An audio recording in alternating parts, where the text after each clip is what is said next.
Hey everybody, welcome back. Today we're going to take a look at the main shaft mounted clutch on the Harry Taylor race bike.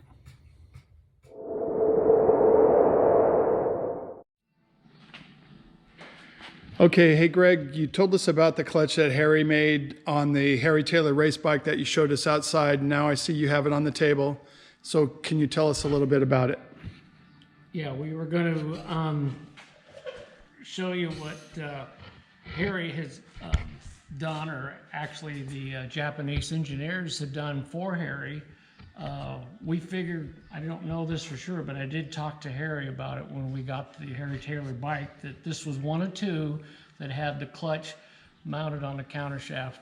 And we're going to take a stock one apart and we'll show you how this works and fit onto the probably the 125 Super Combat. Was about the time that the gears matched up. We found the 95 gear, and we found the 98 gear, which are the same size. So we were just wondering if this was just a clutch that was off of something of the day, which I don't know. Maybe the plates were, and they built everything around the plates the way it looks. But we'll take this apart and we'll place it on this dummy motor just to show you how it goes.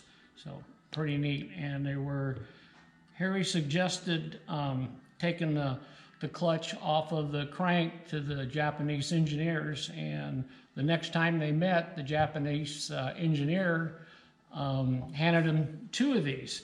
And story goes, there's one on the Harry bike, which I took off and saved, and the grandson's bike that he built for him, which was a Road Toad 100. So possibility there's another one of these out there. So, but that's what Harry told me. So you estimate this is all somewhere around 73, 74 that these might have been made? That's what I'm thinking.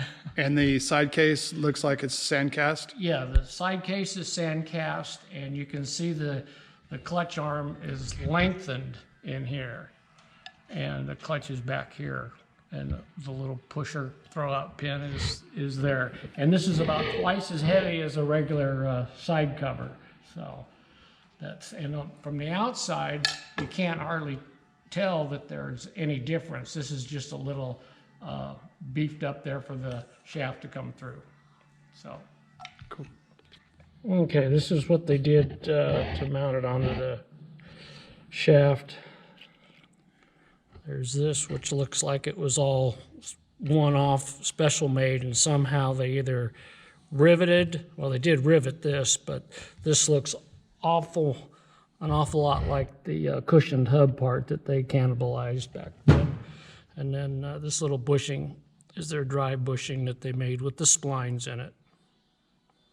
And that goes back in there like so. And then the basket slides in there like so. This goes right on there. Okay, here's the assembly together as Harry would have thought of it.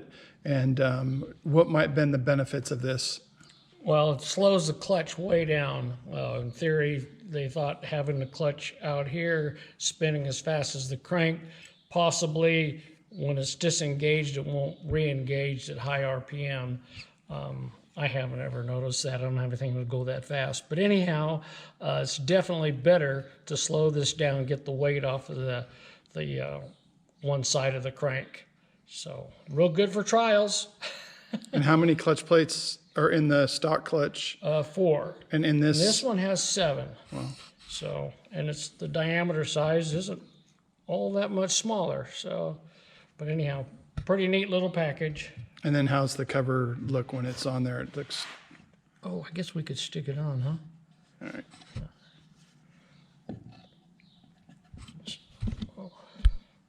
There, and the only thing is just this little bump, and then everything is a little bigger on the casting. It looks pretty beefy.